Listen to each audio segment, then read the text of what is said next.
நியாயப்பிரமாணத்தை தியானம் செய்யக்கூடிய ஒரு மனுஷன் செழிப்பாக மாறுவன் என்று உறுதியாக சொல்லுகிறான் என்று சொன்னால், சத்தியத்தை அறியாத தாவீதே, நான் நியாயப்பிரமாணத்தை தியானித்தால் நீர்ப்பாய்ச்சலான தோட்டத்தை போலவும் வற்றாத நீரற்றை போலும் இருப்பேன்.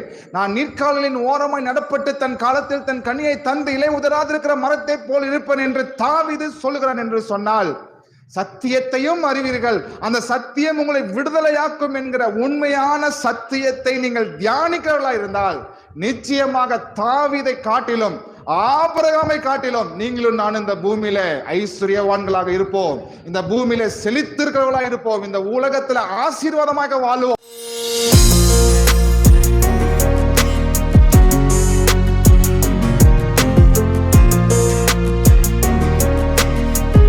இரவும் பகலும் கர்த்தருடைய வேதத்தில் தியானமா இருக்கிற மனுஷன் இல்ல, இரவும் பகலும் நியாயப்பிரமாணத்திலே தியானமா இருக்கிற மனுஷன் பாக்கியவான்னா, அவரு பாவம் செஞ்சிருப்பாரா பாக்கியவானா மாறி இருப்பாரா? பாவம் செஞ்சிருக்கிறாரு, அதனாலதான் அவர் என்ன பண்ணாரு, வேற ஒரு மனைவியோடு கூட அவர் ரிலேஷன்ஷிப்புக்கு போறாரு, பாவத்தை பண்ண ஆரம்பிக்கிறார். நியாயப்பிரமாணத்தை யோசிச்சதுனாலதான் அவர் என்ன பண்றாரு, பாவத்தையே செய்யறாரு. கவனிக்கிறீங்களா? இப்ப ஆண்டவர் அவனை என்ன பண்ணிருக்கணும், சவுலை அடிச்சு போட்ட மாதிரி தாவீதை அடிச்சு போட்டிருக்கணுமா இல்லையா? கரெக்டு தானே? ஏன் சிம்சோன் அபிஷேகத்தை இழந்து போனா? பொம்பளைனால தானே இழந்து போனா.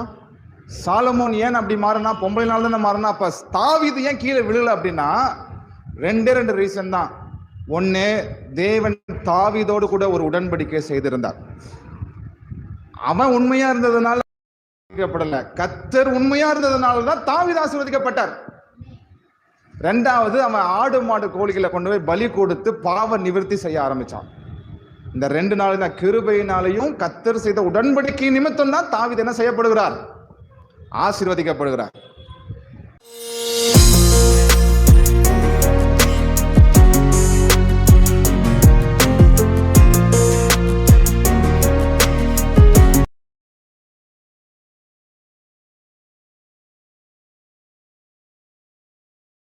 தமிழ் வேதாகமத்தில் என்ன சொல்லுது? வேதம் சொல்லுது. இங்கிலீஷ் வேதாகமத்தில் என்ன சொல்லுது? லா சொல்லுது. லான்னு என்ன அர்த்தம்? நியாயப்பிரமாணம். தாவீதினுடைய கான்செப்ட் என்னன்னா, இரவும் பகலும் நியாயப்பிரமாணத்திலே தியானமா இருந்தால் அவன் பாக்கியவான் என்று சொல்லுகிறார். நியாயப்பிரமாணத்தை அவன் தியானம் செஞ்சதனால தாவீது ஆசீர்வதிக்கப்படவில்லை. தேவன் தாவீதோடு கூட செய்த உடன்படிக்கை நிமித்தமாகவும் அவன் செலுத்தின பலிகளால் மாத்திரமே அவன் ஆசீர்வதிக்கப்பட்டான். நியாயப்பிரமாணத்தை தியானிக்கிறதுனால என்ன வராது? ஆசீர்வாதம் வராது. நியாயப்பிரமாணத்தினுடைய நோக்கம் என்ன? நியாயப்பிரமாணம் என்பது ஒரு எக்ஸ்ரே மெஷின் மாதிரி. இப்போ எனக்கு உடம்புல போன் ஃப்ராக்சர் ஆயிடுச்சு, நான் போய் எக்ஸ்ரே எடுக்கிறேன். எக்ஸ்ரே எடுத்தோடனே இந்த இடத்துல போன் விட்டுடுச்சுப்பா அப்படின்னு சொல்லி அந்த எக்ஸ்ரே காட்டுது. நீங்க எக்ஸ்ரே எடுத்துட்டீங்கன்னா உங்க வியாதி சரியாயிருமா? சரியாகாது. அது என்ன பிரச்சனைங்கிறத கண்டுபிடிக்கிறதுக்காகத்தான் எக்ஸ்ரே மிஷின். அந்த எக்ஸ்ரேவை நீங்க பார்த்த பின்னாடி நீங்கள் சரி பண்ண வேண்டும். அப்போ நியாயப்பிரமாணத்தினுடைய நோக்கம் என்ன? முதல் பாயிண்ட் என்னது? பாவத்தை அறிகிற அறிவு எதனால வருகிறது? ரோமர் 3ஆம் அதிகாரம் 20வது வசனம்.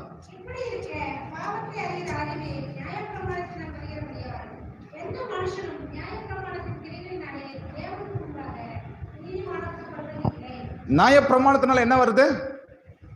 இப்ப பாருங்க, தாவீது சொல்றார், இரவும் பகலும் தேவனுடைய நியாயப்பிரமாணத்திலே தியானமா இருக்கிற மனுஷன் பாக்கியவான். அப்ப அந்த நியாயப்பிரமாணத்தை நான் தியானிக்க என்னதான் வருது? கர்த்தரை அறிகிற அறிவு எனக்கு வரல, பாவத்தை அறிகிற அறிவு தான் நியாயப்பிரமாணத்தின் மூலமாக வருகிறது. நியாயப்பிரமாணத்தினால் எந்த அறிவு வருது? அப்ப பாவத்தை அறிகிற அறிவு உங்களுக்குள்ள வருகிற பொழுது நீங்கள் என்னதான் செய்ய ஆரம்பிப்பீங்க? பாவத்தை தான் செய்ய ஆரம்பிப்பீங்க. கலாத்தியர் 3ஆம் அதிகாரம் 19வது வசனம். கலாத்தியர் 3ஆம் அதிகாரம் 19வது வசனம்.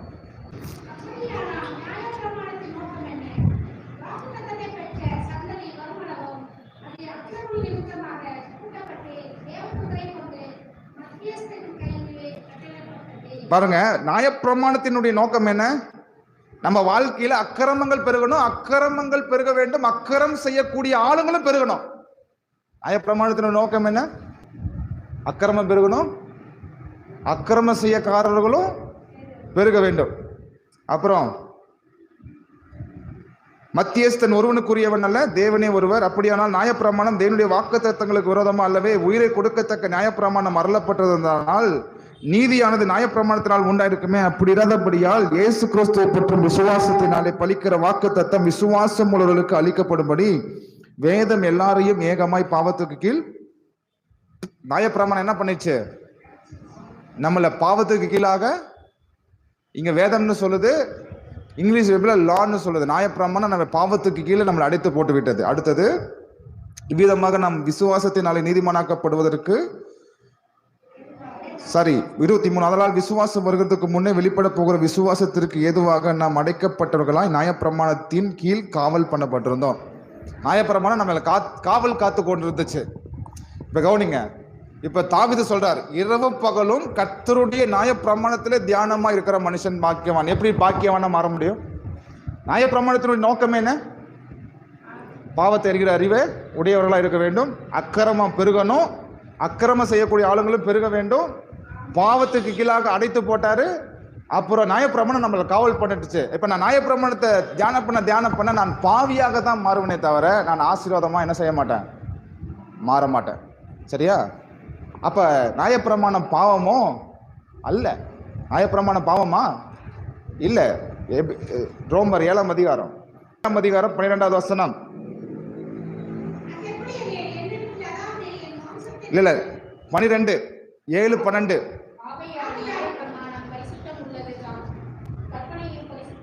கற்பனையும் பரிசுத்தமாயும் நீதியாயும். நியாயப்பிரமாணம் இருங்க, நியாயப்பிரமாணம் பாவமா?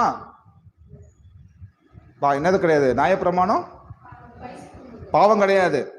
சரியா? பரிசுத்தம் உள்ளதுதான். கற்பனையும் பரிசுத்தம். அது என்ன? நியாயப்பிரமாணம் கற்பனை ரெண்டுமே வித்தியாசம் வருது இல்லையா? அப்ப நியாயப்பிரமாணம் என்ன? 413 பிரமாணம் தான் நியாயப்பிரமாணம். கற்பனை என்றால் 10 கட்டளைகள், அதுதான் கற்பனை. சரியா? போட்டு குழப்பிக்காதீங்க. இங்க என்ன சொல்லுது? நியாயப்பிரமாணம் பரிசுத்தம் உள்ளதுதான், கற்பனையும் பரிசுத்தமாயும் நீதியாயும் நன்மையுமாய் இருக்கிறது. நியாயப்பிரமாணம் என்பது 613 கட்டளைகள். மொரல் லா, கிரிமினல் லா, செர்மோனியல் லா, இதெல்லாம் 3 சேர்ந்தது தான் 613 நியாயப்பிரமாணம். இப்ப கற்பனை அப்படின்னா 10 கட்டளைகள். விக்கிரகத்தை உண்டு பண்ணாதிருப்பாயாக, பொய் சாட்சி சொல்லாதிருப்பாயாக, களவு செய்ய, இதெல்லாம் வந்து கற்பனை. இதெல்லாம் பரிசுத்தம் தான். இப்ப பிரச்சனை யார்கிட்ட இருக்குது? பிரச்சனை நியாயப்பிரமாணத்திட்ட இல்ல, பிரச்சனை யார்கிட்ட இருக்குது? என்கிட்ட தான் இருக்குது. 13வது வசனம்.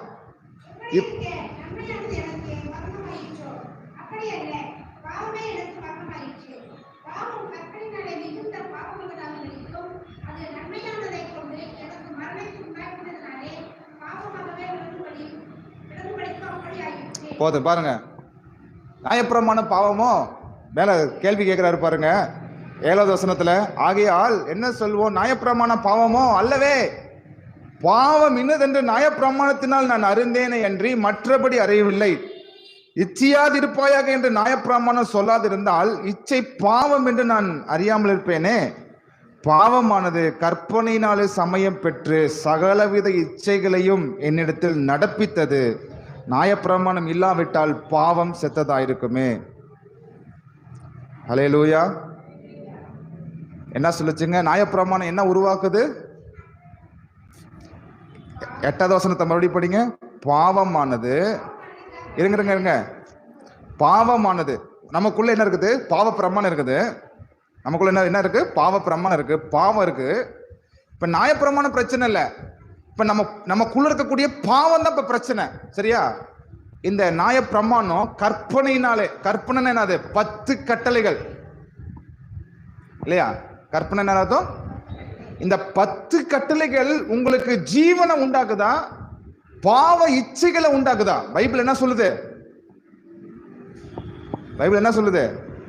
8வது வசனம். பாவமானது கற்பனையினாலே சமயம் பெற்று சகலவித இச்சைகளையும் என்னிடத்தில் நடப்பித்தது. சகலவித இச்சைன்னா என்ன அர்த்தம்? 10 கட்டளை என்ன சொல்லுது? 10 கட்டளைகள் என்ன சொல்லுது? விக்கிரகத்தை வணங்காது இருப்பாயாங்கிறது. அப்ப விக்கிரகத்தை வணங்கக்கூடிய இச்சைகளை உங்களுக்குள்ள உருவாக்குகிறது.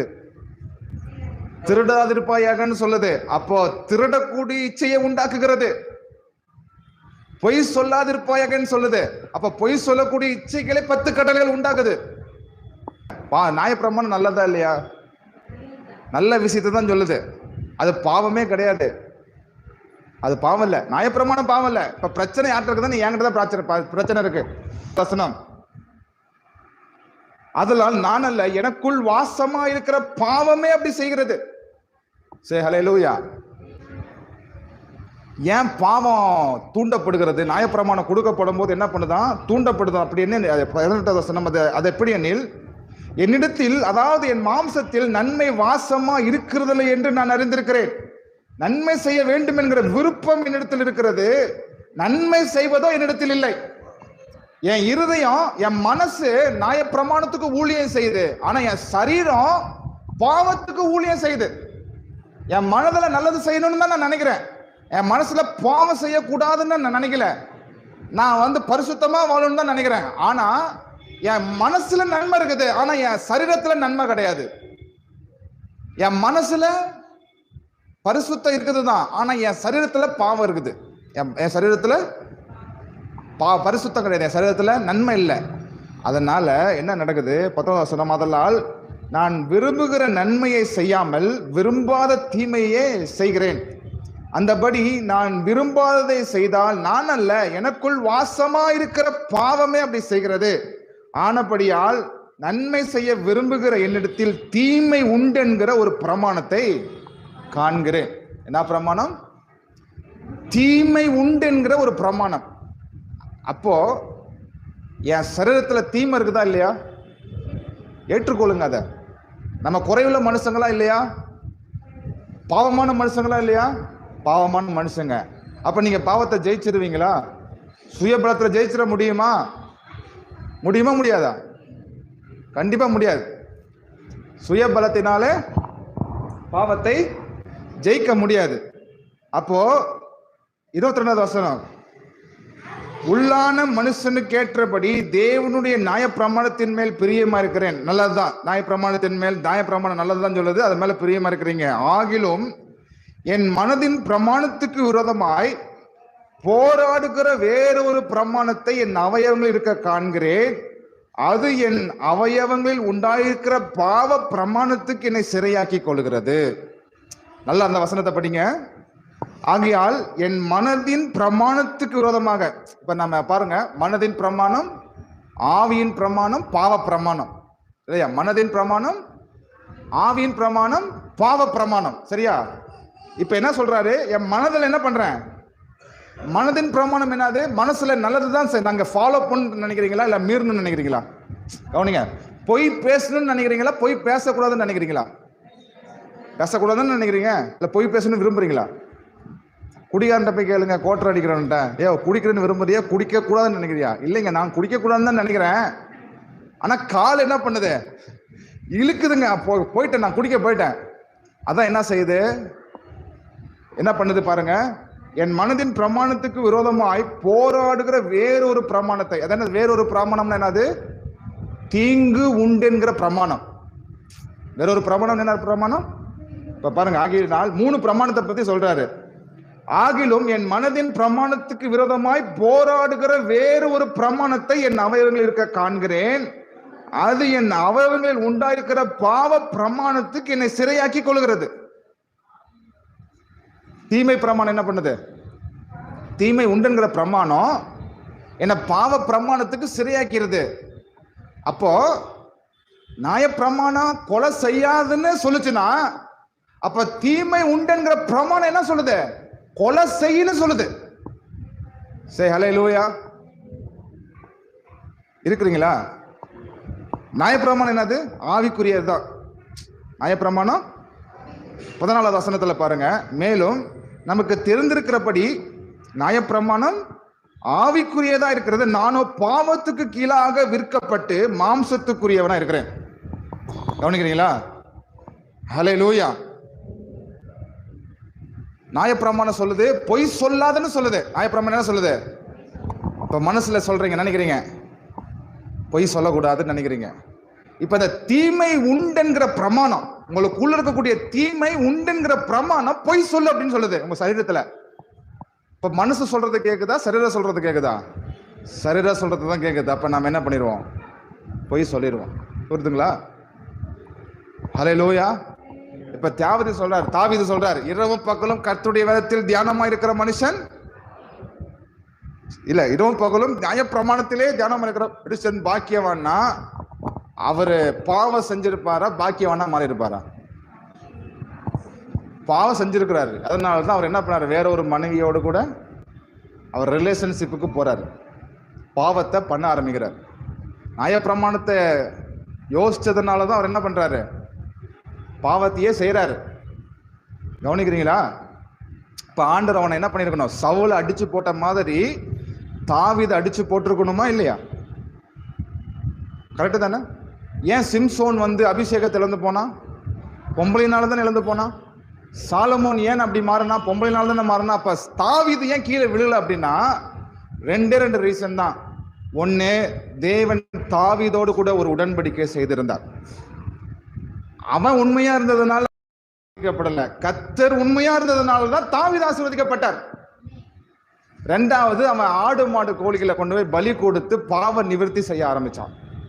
இந்த 2 நாள் தான் கிருபையினாலையும் கர்த்தர் செய்த உடன்படிக்கை நிமித்தம் தான் தாவீது என்ன செய்யப்படுகிறார், ஆசீர்வதிக்கப்படுகிறார். இப்போ இந்த வசனம் தாவீதுக்குரியதல்ல, இந்த வசனம் நமக்குரியது. சங்கீதத்துல 1ஆம் சங்கீதத்துல எழுதப்பட்டிருக்கிற அதிகாரம் எல்லாம் நமக்கு ரியாலிட்டியாக அப்படியே வைக்கப்பட்டிருக்கிறது. ஏன்னா நியாயப்பிரமாணத்தை தூக்கிட்டு கர்த்தரை அறிகிற அறிவிலே வளர்ச்சி அடையர்களா இருந்தால், கர்த்தருடைய சத்தியத்தை நீங்கள் தியானங்களா இருந்தால், உண்மையாலுமே நீங்கள் செழிப்பானவர்களாய் மாறுகிறீர்கள்.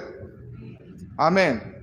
நியாயப்பிரமாணத்தை தியானம் செய்யக்கூடிய ஒரு மனுஷன் செழிப்பாக மாறுவன் என்று உறுதியாக சொல்லுகிறான் என்று சொன்னால், சத்தியத்தை அறியாத தாவீதே, நான் நியாயப்பிரமாணத்தை தியானித்தால் நீர்ப்பாய்ச்சலான தோட்டத்தை போலவும் வற்றாத நீரற்றை போலும் இருப்பேன்.